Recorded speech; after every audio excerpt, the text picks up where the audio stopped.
Hey everybody, Ryan here at eTrailer. Today on our 2021 Subaru Outback Wagon, we're going to be showing you how to install the EcoHitch Trailer Hitch receiver. But before we do that, why don't we check it out and make sure that this is something that's going to work for you. So whenever I'm driving down the road, I see these Outbacks being used to do pretty much a little bit of everything. You know, you see people pulling trailers with them and using all different kinds of accessories, like a bike rack or cargo carrier. So if I was looking for a hitch for my Subaru, I would want one that could do all of those things.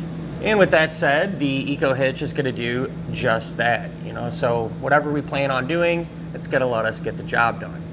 Probably the other thing that would come to my mind is the appearance, you know, how the hitch is gonna look on the back of my Subaru. And honestly, I'm a big fan of this one. I think it looks really good. For the most part, it's completely hidden. So we're just going to be able to see the receiver tube opening there. And I'm also a fan of the finish of the hitch, especially on the back of the Subaru. So it's going to have kind of a textured finish, and just the color of the hitch does do a real good job. It kind of almost matches our back bumper, the plastic here. And so honestly, I think this looks pretty close to a factory option. Since a lot of Outback owners use their hitch for folding type accessories, clearance is something that you definitely want to think about. And the clearance with this setup here is awesome.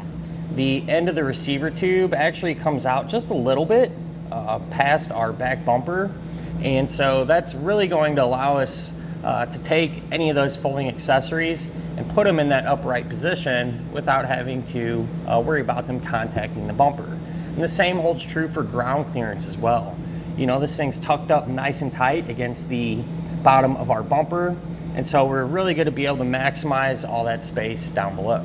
With this being a Class 3 hitch, it's going to have that 2" by 2" receiver tube opening. This is a super common size, and a ton of different accessories will work with it. At the end here, it's going to have a reinforced collar for some extra strength, and it's going to utilize that standard 5/8 hitch pin. Now, keep in mind, a pin and clip do not come included, but if you need one, you can grab it here at eTrailer. And we're gonna have some plate style safety chain openings, and they're not huge, but honestly, being a little smaller in size, in my opinion, you know, they look a little bit better. But with that said, they're still gonna give us a big enough opening to use just about any size hook that we might have. The hitch is going to give us some pretty good weight capacities. As far as the maximum gross tongue weight rating goes, that's going to be 525 pounds. And that's going to be the amount of weight that's pushing down on the hitch. So pretty high number. It should be able to use pretty much any size bike rack or cargo carrier that you'd want to, for example. As far as the maximum gross trailer weight rating goes, that's going to be 3,500 pounds. And that's going to be the amount of weight that is pulling on the hitch. So that is the weight of your trailer plus anything that you might have on it. Do always like to suggest, though, never a bad idea just to grab your Subaru's owner's manual. That way you can make sure your Outback can pull that much weight safely. And with that said, if you are pulling a trailer, you are going to want the lights to work on it. That way you're safe and legal. And to accomplish that, you can check out some trailer wiring. That way everything will power up and work like it should.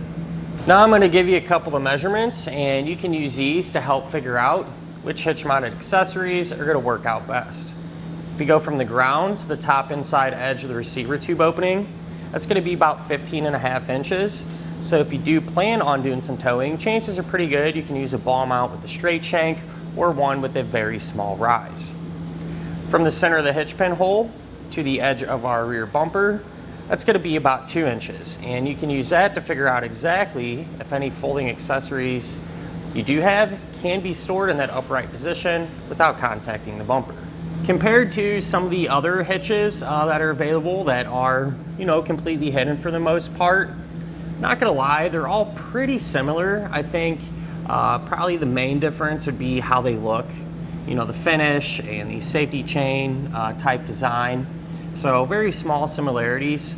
I think when it would come down to it, it'd probably just be your personal preference on which one you think looks the best on the back of your Subaru. As far as the installation goes, you do have to remove your rear fascia here, but believe it or not, it's really not too bad. Subaru made it pretty easy. all the fasteners are pretty easy to get to, and not a ton of different types of tools required to get this on. So, you know, as long as you stay focused, shouldn't really give you too many issues.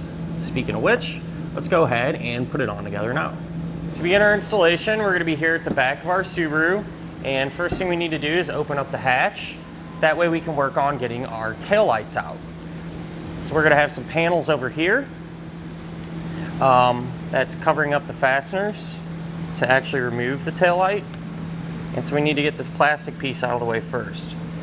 So there's two plastic fasteners, and what you're going to do is take a Phillips head screwdriver and just very lightly turn it to the left. The head of that fastener will release, and then you can pull the whole thing out. Do the same thing for this one here. That removed. This plastic piece will be somewhat loose. You can try to work it out. You may have to grab a flathead screwdriver. Just kind of carefully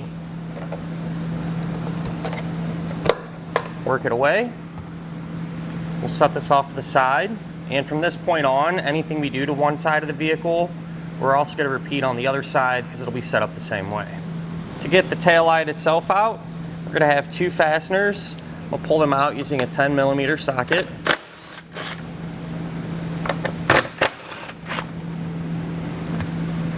And what we're able to do is just kind of grab the taillight, pull it back towards you, and now we're going to disconnect it. So there's going to be one plug there.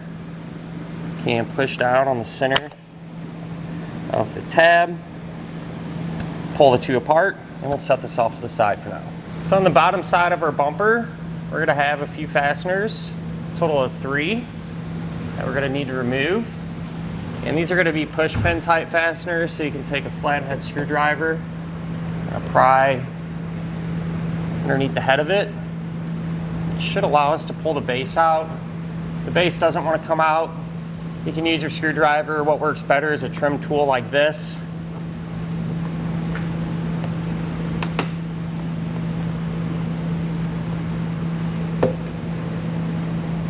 And try to work it out. Sometimes these can be a little tight just from all the dirt and stuff that gets hung up in there, so you have to kind of work it back and forth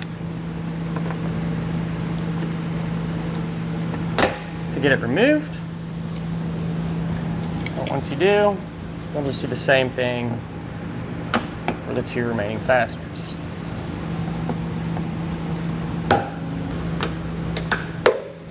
On each side of our vehicle, we're going to have 2 more along this edge. So we'll use that same technique to get these pulled out as well.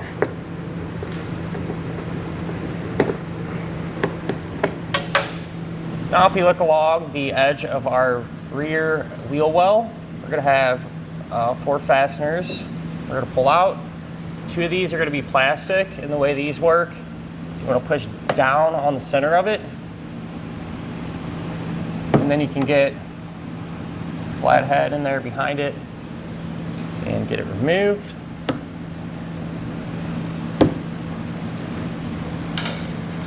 And then for these 2, these are just 8mm screws.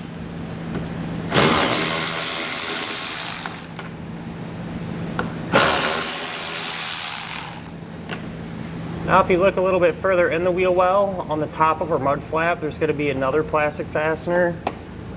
Again, we'll pry the head of it out, pull the base out, and then the whole mud flap will come down and we can set it off to the side.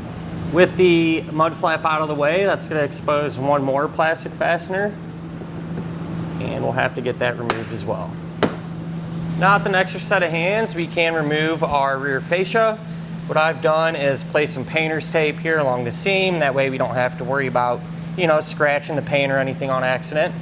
But with that said, you're going to start in the corner here and just kind of work the fascia off. There's going to be some clips, and that's what we're releasing. So we'll just carefully kind of work our way back.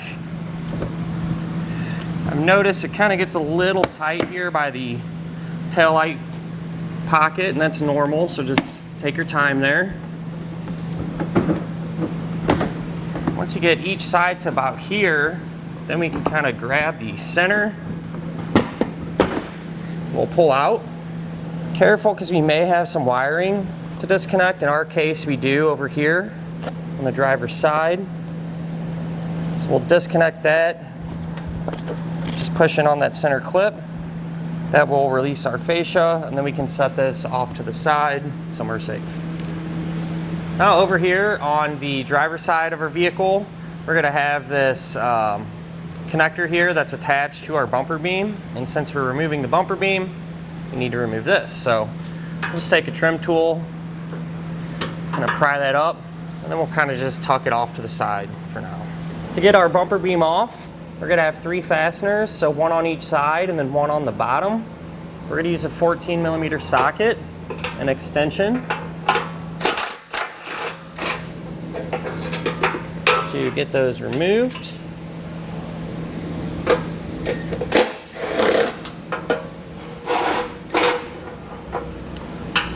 I went ahead and already removed the other side.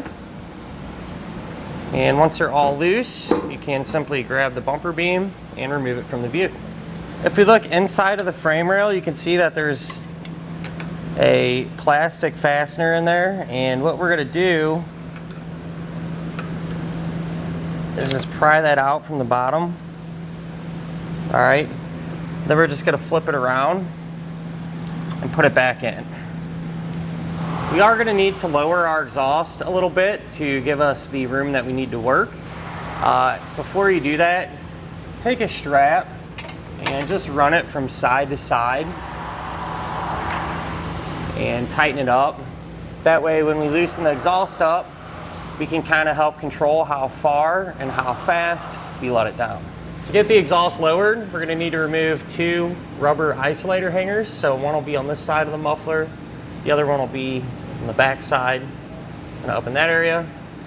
But with that said, what you're going to do is lubricate them with some soapy water, penetrating oil, whatever you might have. And you're just going to take a pry bar and work one side of that hanger off of the exhaust. Get this one off, you can go ahead and focus on this one back here.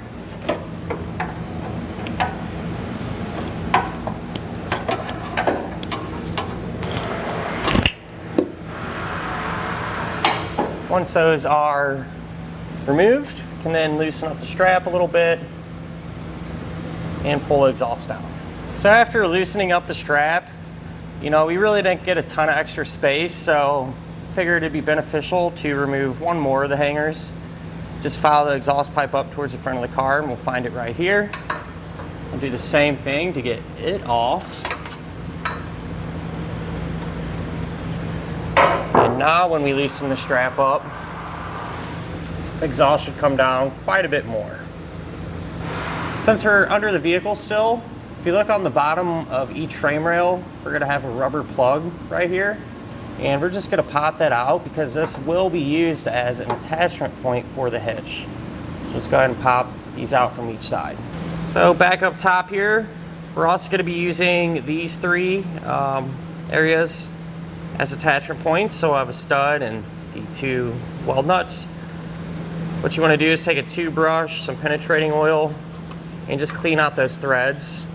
That way if there's any dirt in there, we're not going to have to fight with it.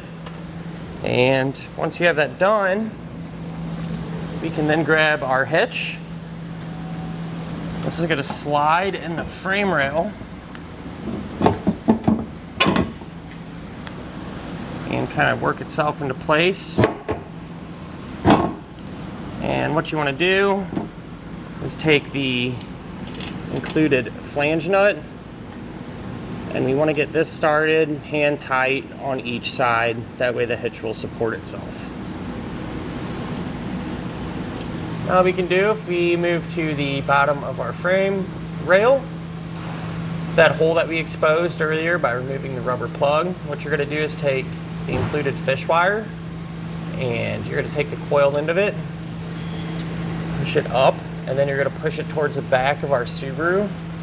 And what we're trying to do is get that coiled end out through this opening in the hitch there. So you may have to kind of reach up there, kind of help guide it down. And then we're going to connect this bolt to it. So you're going to take the bolt, this star washer over it, and the spacer block.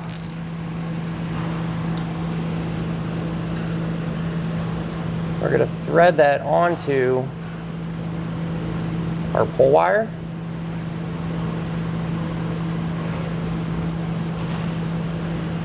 And we're going to feed that back up. It may be easier to kind of feed the hardware through one at a time. That hole isn't the largest, and so it's kind of tight.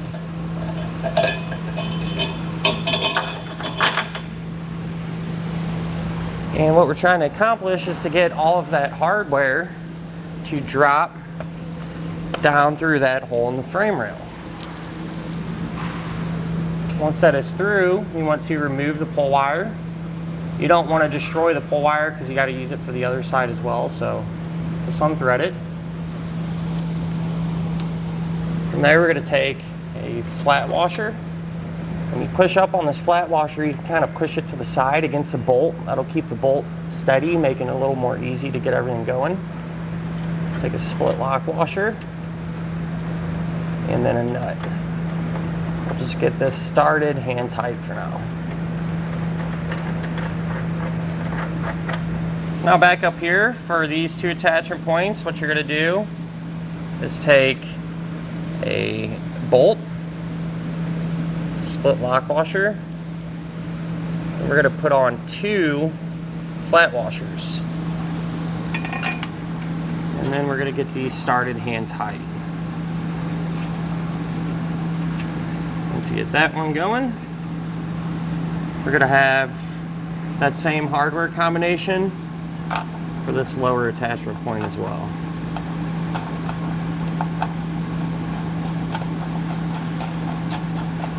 With all the hardware in place and hand tight, you can come back and snug it down. So the nut, we're going to tighten that up with a 14 millimeter. The two bolts, we're going to use a 17 millimeter.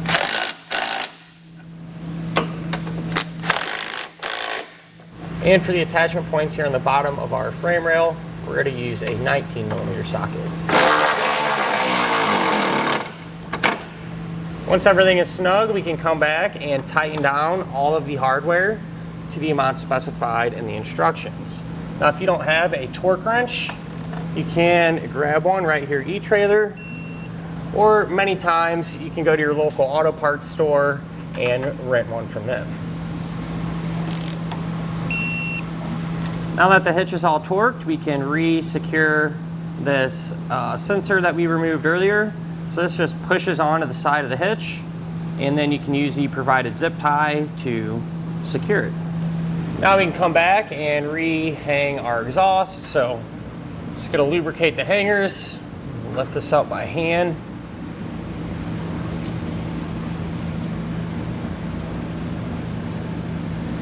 Just slide those back into position.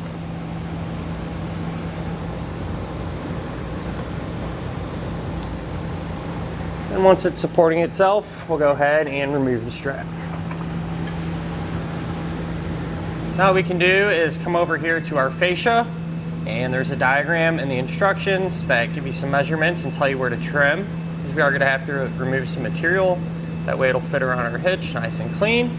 So I went ahead and drew those out, and we're going to trim it.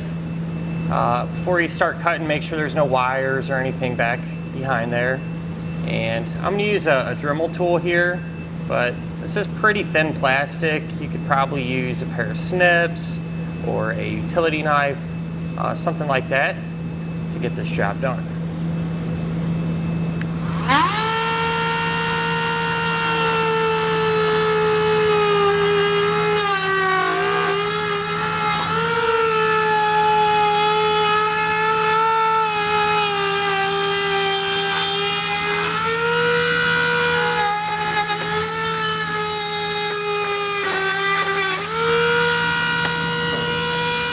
Now that we have the fascia trimmed, we can go ahead and reinstall it the opposite way that we removed it. Don't forget to plug in any electrical connectors if you had any. We'll go ahead and just get everything lined back up.